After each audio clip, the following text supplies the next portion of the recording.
Yo, salut mes petits bouillies, j'espère que vous allez bien. On se retrouve aujourd'hui pour la review de l'épisode 481 de Naruto Shippuden, donc qui va sur la suite de ces hors-séries, donc sur ces 4 hors-séries. Bon, ça va, il n'y en a pas beaucoup, contrairement, on a été habitué à bien pire, de toute façon, encore une fois, ceux qui ont suivi tout l'animé peuvent en témoigner, je pense, dans les commentaires. Et du coup, ce deuxième hors-série va se centrer sur l'enfance de Sakura et puis de notre cher Sasuke national.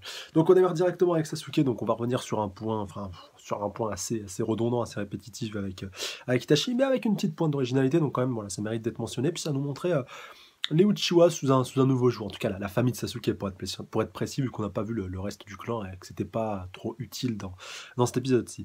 Donc on retourne directement sur l'enfance de Sasuke, comme je vous disais, avec Itachi donc, qui s'apprête encore une fois à partir en mission, et puis donc Sasuke qui lui dit « Oh, mais je voulais que tu m'entraînes à lancer de shuriken », et puis après, d'ailleurs, ça va se transformer en kunai, c'était assez marrant, et du coup, ouais, j'aurais aimé que tu m'entraînes et tout, et puis donc Itachi lui dit « Non, Sasuke, une autre fois », mais sauf que là, il lui dit pas une autre fois, je sais pas quand, il lui dit « Écoute, papa et maman vont bientôt partir en voyage, donc on va bientôt partir pendant une certaine période, et ben moi pendant ce temps-là, tu vois, je me suis arrangé pour pouvoir prendre mes congés, pour pouvoir rester avec toi et tout, donc voilà, ça sera cool, et puis on pourra se voir à ce moment-là. » Et donc après, ce qu'elle dit « Ouais, youpi et tout, super », et d'ailleurs, voilà, il court vers Sasuke, puis il lui met une petite pichinette, il lui dit ah, c'est quand et tout, et puis Itachi qui lui dit écoute, demande à père, voilà, lui il pourra te répondre, donc voilà, le mec qui fait déjà du teasing de ouf, et puis finalement, voilà, Sasuke est content, et puis le soir même, et ben, quand il va se retrouver avec son père et sa mère à table, alors Sasuke visiblement était encore en mission, je pense, à ce moment-là, vu qu'en plus sa mère était allée au marché, bon là, elle a pris un poisson, justement bon marché, hashtag jeu de mots pourri, qui était assez bon, donc voilà, ça juste pour revenir sur cette scène-là, voilà, on s'en fout de ce qu'il faut un petit peu à manger, surtout quand tu vas voir après ce qu'Itachi va préparer, ça aussi c'est un point que j'ai beaucoup aimé,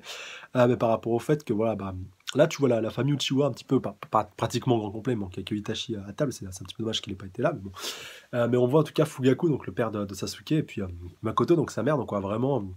Bah surtout son père, on l'avait jamais trop vu comme ça, voilà, à être gentil, à être normal, à être un père de famille normal, un peu comme le père de Sakura, comme on l'a vu tout à l'heure, même si le père de Sakura, il a un peu plus de la déconnade que Fugaku, mais quand même, voilà, tu vois, en tant que bon père de famille, gentil, alors que avant, on le voyait tout le temps assez austère, assez froid, assez terne. D'ailleurs, voilà, c'était un enjeu qui était assez intéressant par rapport à Itachi, et puis par rapport à Sasuke, surtout Sasuke, voilà, qui croyait qu'il n'y en avait que pour son frère et tout, qui pouvait pas le blairer, jusqu'à ce que sa mère lui dise, mais en fait, non, quand il est avec moi, il parle que de toi.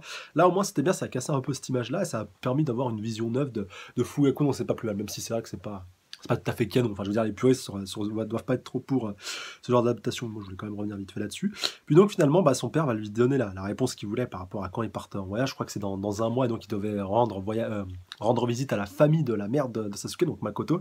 Mais ce qui est assez bizarre, c'est que comme elle fait partie du clan Uchiwa, logiquement, sa famille, elle devrait être dans le village. Enfin, je sais pas, c'est la logique, à moins que t'aies des Uchiwa dispatchés un peu à gauche à droite, un peu à la Toby. Enfin, voilà, c'est juste le point qui m'a fait un petit peu tilter. Enfin, t'aurais dit une tante, t'aurais dit autre chose, t'aurais dit un ami, voilà, qui habite loin, qui faisait partie du clan Uchiwa, ça serait bien passé. Finalement, non, c'est porté sur la famille de Makoto. Mais bon, voilà, encore une fois, c'est qu'un petit détail, on va pas chipoter et pinailler par rapport à ce genre de point-là.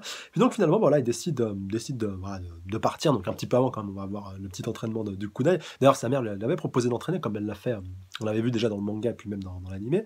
Et du coup, finalement, Sasuke lui dit, ouais, mais moi, c'est pas un entraînement que je veux faire, c'est une formation, donc en gros, tu vois, je suis pas là pour rigoler et tout. Puis après, elle a bien enfoncé sa mère en lui disant, ouais, de toute façon, moi, je suis meilleur au lancer de shuriken qu'avant, quand directement, on voit dans la scène d'après, quand il s'entraîne avec Itachi, pardon. Donc les parents sont déjà partis à ce moment-là.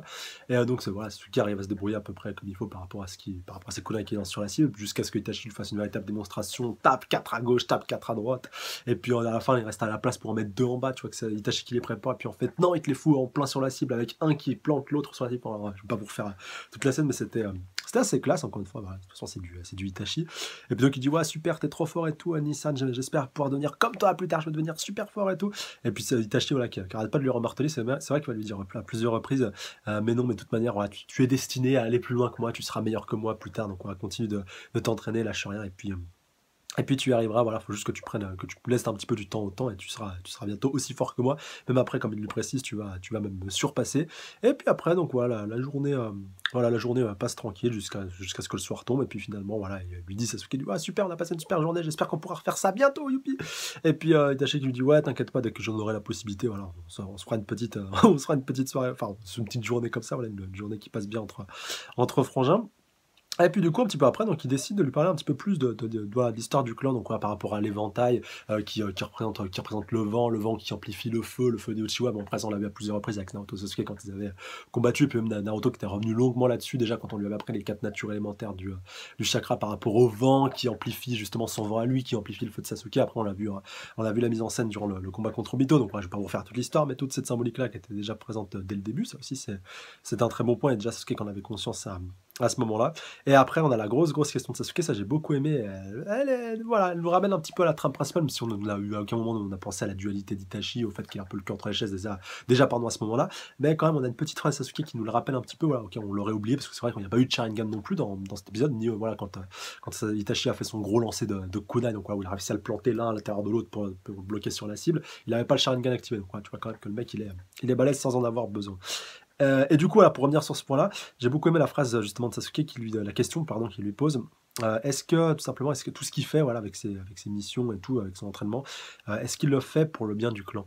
Ça, c'est une belle, voilà, c'est une belle question et qui est lourde de conséquences, qui est lourde de sens. Et Itachi en plus qui lui répond, même moi je le sais pas. Voilà, même moi parfois je le sais pas et j'en doutais. Donc voilà, on voit déjà que la dualité était déjà très pesante à ce moment-là, qu'il n'avait pas encore fait son choix, je pense, mais on voit qu'il était déjà bien titillé entre le bien du clan et puis le bien du village. Même si voilà, on va pas aborder ça plus que ça dans l'épisode, on l'a déjà vu à plusieurs reprises, voilà, même durant justement ah, punaise, les romans Itachi, quand ils avaient été adaptés en animé, donc en début d'année, on l'avait vu en long, en large et en travers, donc je vais pas vous refaire toute l'histoire, on en a déjà suffisamment parlé. Et donc, plus tard, après, t'as Itachi, donc tu lui prépares un festin, donc voilà, bon, c'était vraiment Shokugeki no Itachi, voilà, c'était pas Shokugeki no Soma, c'était Shokugeki no Itachi. Donc voilà, donc, le nombre de plats qu'il lui a préparé, enfin, c'était assez abusé, t'avais du poulet, t'avais des poissons, t'avais des plats de fruits de mer, enfin, voilà, je vous jure, il m'a limite mis l'eau à la bouche, c'était abusé, donc voilà, Itachi qui a un vrai cordon bleu, donc on avait déjà eu ça dans une sorte de DVD, punaise, je sais plus c'était dans quel Storm qu'il y avait c'était en plus, il me semble que c'était Storm Génération ou Storm Révolution, je sais plus c'était lequel. Non, plus Storm Révolution, où il y avait donc un deuxième CD en plus, où il y avait un épisode un petit peu bonus avec Itachi en tenue d'Akatsuki avec un tablier qui était en train de préparer des œufs à Sasuke. Enfin, c'était un truc assez what the fuck, mais quand même, voilà, finalement. Mais d'ailleurs, je pense que vous pourrez le trouver sur YouTube. Je vais essayer de vous le retrouver, de vous mettre le lien en description. Là, c'était assez what the fuck. Et donc, déjà, là, on a la confirmation qu'Itachi était un vrai cordon bleu. Et puis, donc, voilà, là, même quand maman elle est pas là, on a toujours grand frère qui sait bien faire à manger. Et puis donc finalement après là, les deux décident un petit peu de parler, voilà, de se poser. Alors déjà t'as Itachi qui lui propose de dormir à la belle étoile, donc Sasuke lui dit mais non on n'a pas le droit et tout, qu'est-ce que tu fais et tout, puis après t'as Itachi qui revient quand même avec sa couette et tout, puis Sasuke qui décide de le suivre, attends-moi dis ça et tout, je reviens chercher tout ça. Et puis finalement il commence un petit peu à parler de la pluie et du beau temps, et surtout par rapport au fait que voilà qui sait que Sasuke le surpassera un peu plus tard, même si ce dernier lui dit non mais de toute façon t'es trop fort grand frère, j'arriverai pas à te surpasser. Puis Itachi qui lui dit non mais si j'insiste et tout, donc tu vois le mec déjà qui avait un visionnaire mais un truc de fou. Et puis Sasuke qui lui dit ouais d'accord ok je te surpasserai, puis après il s'endort. Et puis le lendemain matin tu vois voilà tu vois tout ça d'ailleurs, même Itachi lui dit oh réveille-toi Sasuke. Alors je sais pas s'il avait déjà pensé à ce moment-là de lui dire en fait non viens on va rentrer, on va dormir à l'intérieur et tout, sinon on va se faire engueuler le lendemain matin. Et puis finalement il a peut-être pas eu le temps de lui dire, et donc Sasuke s'est endormi. Donc même lui il aurait pu le rentrer, il aurait pu le porter, aller le mettre à l'intérieur, mais non, voilà, Sasuke assez mal dormi. Voilà, je sais pas si vous avez un petit peu mémorisé la position dans laquelle il se trouvait quand son père l'a retrouvé le lendemain matin, voilà, quand ils sont rentrés. Puis voilà, bien entendu Itachi était déjà parti, il avait rentré tout ça. Et puis surtout Sasuke, voilà, qui a une vraie balance et qui dit ouais mais c'est grand frère qui a dit qu'on pouvait dormir dehors à la belle étoile et tout. Donc ouais, et puis du coup son père qui dit quoi, c'est ton frère qui a dit ça et tout, non mais t'as dû halluciner, t'as dû rêver et tout. Donc voilà, c'était une scène qui était assez marrante. Après il faudra voir si Itachi avait prévu de le faire exprès ou pas, on n'aura certainement jamais la réponse, mais voilà, c'était assez marrant. Et donc voilà, c'est déjà la fin du flashback sur notre cher Itachi, donc on va passer tout de suite à celui sur Sakura qui était, ouais, ça se voit. À part la fin qui était intéressante, j'ai beaucoup aimé la fin.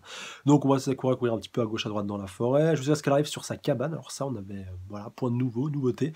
On n'était pas du tout au courant, donc voilà, une nouveauté où il y avait même une vierge intérieure, voilà, on l'avait vu, on avait la Vierge Marie représentée avec une petite statue, donc voilà, avec les mains en train de prier, avec toute sa tenue, voilà, un petit peu classique, comme on peut le voir avec ses représentations de statues articules, bordel. Et puis tout, voilà, il y avait plein de fleurs à l'entrée, il y avait des cosmos internes, donc ouais, ça tourne toujours beaucoup tourné autour des cosmos avec du cosmos, hashtag chevalier du zodiaque, avec bien entendu, voilà, avec Ino après qui va plus essayer de rageancer tout ça. C'est vraiment son délire en fait à Ino, les cosmos. D'ailleurs, il me semble bien que dans le manga c'était canon, enfin, quand il y avait eu le combat Sakura contre Ino à l'examen de sélection des thunes, quand on avait eu le flashback entre Sakura et Ino, et puis leur rencontre, donc ça aussi ça va être un bon point qui va être un petit peu retravaillé.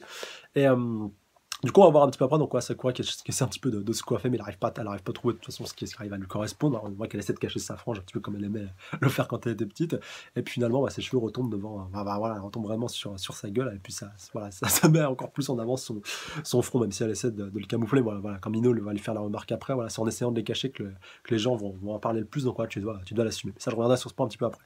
Donc, ouais, elle décide de rentrer chez elle et tout, et puis il y a son père qui lui fait la petite remarque sur sa frange aussi, ça m'a bien fait marrer. Et puis finalement, sa mère lui dit non, mais cherche pas, que voilà, c'est un truc de nana, cherche pas, voilà, commence pas à la chercher et tout, sinon elle va te détester. Et puis finalement, voilà, son père continue un petit peu de se marrer et puis de la charrier, donc voilà, Sakura qui en a vraiment gros sur la patate. Elle est vraiment énervée, comme on l'a vu, elle était très furax. Donc après, le lendemain, on la voit retourner dans la forêt et tout, on la voit en train de cueillir des fleurs jusqu'à ce que Ino, voilà, croise son chemin, voilà, avec les cosmos, c'est un petit peu tout son cours par rapport à tout ça. Après, elle lui attache les cheveux avec le bandeau, donc c'est aussi une scène qui était assez connue. Et puis finalement, elle lui dit voilà, regarde, t'es très jolie et tout avec le petit bandeau, et donc voilà, par rapport à ton front, bah faut arrêter de complexer, ma biche, par rapport à tout ça. Tu dois le montrer, tu dois l'assumer, tu dois plus le cacher, c'est comme ça que tu prends la confiance et tout. Et puis au final, Sakura elle est très contente. On la voit le soir qui rentre chez elle pour manger, où elle montre sa nouvelle coupe à ses parents, et puis surtout elle dit oh regarde maman, j'ai rencontré une super copine, c'est ma meilleure amie et tout, elle est super gentille, elle est super belle, elle est super mignonne, c'est tout et tout. Enfin voilà, c'est vraiment la totale.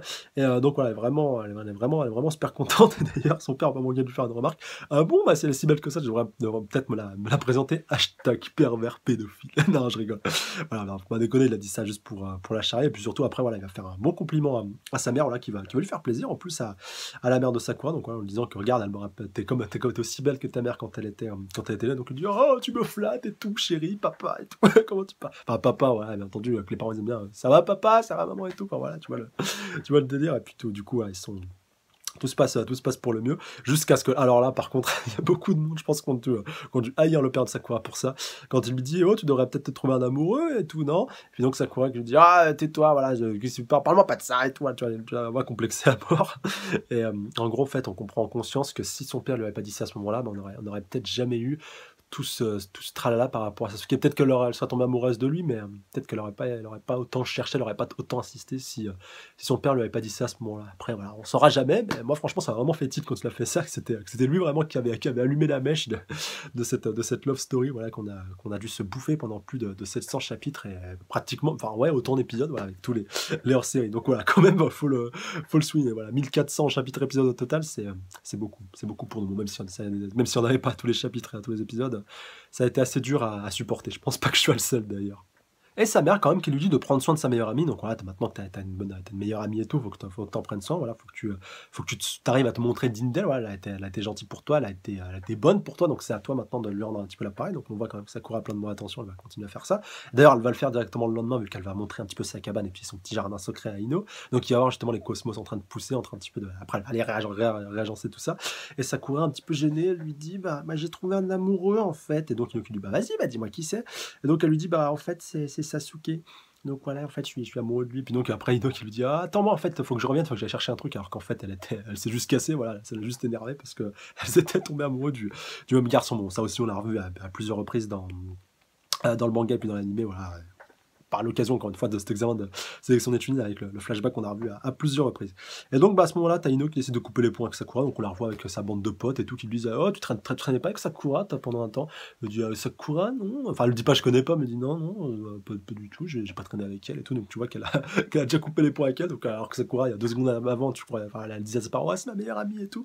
Donc, ouais, tu vois que les ponts déjà, on était bien coupés, donc au moins, ils sont revenus un petit peu d'une manière assez raccord au manga, voilà, tel qu'il était au début, même si ils auraient pu essayer voilà, d'essayer de bien y goupiller, de bien y laisser, comme ils avaient fait pour Neji et Hinata. Peut-être que ça leur avait été reproché, alors qu'ils ont essayé voilà, d'être le plus canon possible par rapport à ce qu'on avait vu dans les flashbacks précédents, parce qu'en fait, c'est des scènes un petit peu retravaillées, j'ai l'impression, à part pour Sasuke Itachi, où c'était un total inédit, mais là, ouais, c'est vraiment quelque chose qu'on avait déjà vu, mais avec plus de comment pour qualifier ça, avec un flashback plus complet autour, voilà, par rapport au début, puis par rapport à la fin, quand on va le voir, donc quand elle va décider d'aller parler à Sasuke, donc voilà, elle lui fait un petit peu sa petite déclaration, puis Sasuke lui dit oh mais je te connais pas moi en fait, qu'est-ce que tu racontes et tout. Et puis donc finalement bah, à ce moment-là t'as Sakura qui commence un petit peu à se barrer, voilà, à courir, alors tu sais pas si c'est pour pleurer et tout, enfin voilà, tu la vois qui commence à foncer dans tous les sens, jusqu'à ce qu'elle croise Naruto, et Naruto qui lui dit Eh, mais on n'a pas le droit de courir dans les couloirs. Voilà, ça m'a vraiment tué quand il a vu ça. Là, on avait la petite OST à l'ancienne qui a passé. Enfin, il y a vraiment pas beaucoup d'OST, c'est vrai, avec ce nouveau format, j'ai l'impression, avec cette nouvelle animation, ces nouveaux épisodes. Et donc, ouais, ça fait du. Enfin, vraiment, toutes les OST, tu les remarques. Il y avait eu Saika un petit peu avant, au moment où on est passé de la fin du flashback de celui de Sasuke sur Sakura. Donc, ouais, il y avait vraiment des bonnes petites OST. Puis à la fin, justement, de cet épisode 6, je sais plus c'était laquelle, mais c'était une OST de la première partie. Donc, ouais, j'ai dû parler aux anciens et qui a dû en faire plaisir, encore une fois, à plus d'un. C'est bien qu'ils prennent soin des puristes, si on peut le qualifier comme ça. Et donc, bah, visiblement, vu que ça lui a pas trop plu ce que Sasuke lui a dit, bah, elle décide de retourner dans sa forêt, sauf qu'elle va pas retourner dans sa cabane, elle retourne sur un arbre, un petit peu comme lui, voilà, aller taper un arbre à coup de poing, à coup de poing, à coup de poing. Et c'est ça, par contre, c'est un super bon point qu'ils ont pu placer, c'est qu'on avait jamais vu la réponse par rapport à ça, par rapport à la naissance de la Sakura intérieure. Et donc, bah, c'est finalement c'est à ce moment-là, voilà, après voilà, qu'elle a coupé les ponts avec Kino, et puis puis que Sasuke, voilà, lui a parlé pour la première fois, bah là, ça y est, elle veut devenir un petit peu plus forte, sûrement pour l'impressionner et tout, vu que Sasuke, lui, il a un petit peu le beau gosse, et puis il est le plus fort aussi de l'académie. Donc voilà, tu la vois taper sur des points, taper, enchaîner l'arbre qu'elle a devant elle. Donc avec le Shannara, ouais, c'est vrai qu'elle a sa cour intérieure, il y a le Shannara aussi qui est né à ce moment-là, donc c'était assez classe. Et du coup, finalement, t'as Naruto ouais, qui l'a suivi, puis qui est assez impressionné, même s'il se prend un coup à un moment donné. Alors on le voit pas se prendre le coup directement, mais je pense qu'il a dû se prendre soit un coup de coude, soit un coup de poing perdu. Voilà, des fois, il y a des balles perdues, bah là en l'occurrence, ça aurait été un coup de poing perdu. Et Naruto, alors là, on peut se poser des questions par rapport à ses penchants, vu qu'il aime ça, il aime les femmes qui ont de la castagne, les femmes qui ont de la force, mais en même temps, c'est un peu comme son père avec Kushina, j'ai envie de vous dire. Et du coup, bah, tu peux te demander pourquoi il a fini avec Hinata. Bon, même si Hinata, voilà, elle est puissante aussi avec ses points déhaqués. Mais tu vois, voilà, que lui, s'il est vraiment tombé amoureux de Sakura à ce moment-là, c'est qu'il a beaucoup aimé son côté assez fort caractère et tout, tu vois, femme forte. Ça lui a plu directement. Et puis du coup, voilà, à la fin, il est flatté, il a l'impressionné, mais il est quand même un petit peu flippant. Enfin, d'ailleurs, c'est là-dessus qu'on termine l'épisode avec un Naruto assez apeuré, qui a peur un petit peu de se relever et tout, de se prendre un coup. Voilà, un petit peu comme on l'a vu à plusieurs fois dans le manga, quand Sakura s'énervait contre lui, et puis le rosset de coup. Voilà, ça n'a pas été trop redondant. Et donc, bah, l'épisode se termine là-dessus. Donc, c'était un épisode assez plaisant, ça va, ça passe, ça se laisse regarder, c'est apaisant, ouais, t'es tranquille, t'es posé là-devant. Mais c'est vraiment les prochains épisodes que j'attends avec le plus impatience, surtout le prochain, voilà, avec Gaara et puis Shikamaru. Bon, vous avez vu la bande-annonce, voilà, ça annonce un petit peu la couleur, donc on va sûrement retourner aussi du côté. Enfin, on va voir un peu plus l'enfance de Gaara avec ses frangins-frangines, chose qu'on n'a pas trop pu aborder, à part durant le dernier flashback qu'on avait vu, on avait appris par rapport à sa mère qu'il aimait vraiment tout ça. On n'avait pas vu sinon plus que ça de son enfance avec Kankuro et puis Temari. On va voir aussi son oncle Yashamaru, donc voilà, celui qui l'a un petit peu, voilà, a cassé un petit peu tout son délire par rapport au fait qu'il était aimé. Voilà, la seule personne qui avait un petit peu d'un minimum d'affection pour lui et qui au final voilà, l'a quand même délaissé parce que voilà, sur mission et puis sur ordre du Kazekage, alors que je pense qu'il l'aimait vraiment. Enfin voilà, on n'aura jamais la réponse par rapport à lui, parce que lui c'était son oncle, quoi, le frère de sa mère. Celui qui était assez androgyne, d'ailleurs, il avait été doublé dans la VF par une nana, alors que c'était un mec, voilà, alors que c'est un mec à l'origine, tu vois, c'est comme pour un coup, imagine, pour un coup, dans la VF, ils auraient mis une voix de nana, enfin, ça aurait vraiment été le gros bordel. Enfin, Kishimoto, il a sûrement beaucoup aimé jouer avec cette corde sensible, mais voilà, ce sera vraiment intéressant à voir. Et puis Shikamaru, donc voilà, lui aussi avec Choji, tout ça. Ça aussi, ce sera un point intéressant à voir. Et puis donc le dernier épisode, donc, quoi, qui sera dans 2 semaines, celui-là, il sera sur Jiraiya et Kakashi. Alors j'espère que ce sera pendant leur enfance et ça pourrait vraiment être intéressant. Surtout pour Jiraiya, parce que Kakashi, voilà, ça dépend encore une fois quelle facette de son flashback. Si c'est avec son papounet, ça pourrait être encore plus intéressant, mais si c'est pour bouffer du Obito et puis du Rin et Minato, ça va vite nous saouler. Ah bref, on n'en est pas encore là, puis on verra tout ça. Et puis franchement, pour l'instant, j'ai pas été déçu, donc j'espère juste qu'on va pas se rebouffer. Ça me dérange pas de me rebouffer sous les dessins qu'on a déjà vu, comme là avec Itachi et puis Sasuke, en tout cas au début, voilà, avec la petite pichenette, l'entraînement de Shuriken et tout. Tant qu'on a un bon développement original et novateur derrière. Pareil pour l'épisode précédent, voilà, on a vraiment eu beaucoup de nouveautés, même si on a eu des scènes un petit peu différentes et des scènes retravaillées, ça c'est du très bon. J'espère qu'on va continuer sur cette lancée-là, et de toute manière, il n'y a pas de raison que ça en change. Voilà. Sur ce, j'embrasse bien fort. Sur le bout de la truc, j'attends vos réactions plus dans les commentaires par rapport à ça pour qu'on puisse débattre, interagir, spéculer, pourquoi pas théoriser pour la suite. Voilà, donnez-moi votre avis global par rapport à tout ça. Et sur ça, je vous dis à la semaine prochaine. D'ici là, prenez soin de vous. Salut à tous. Sandra.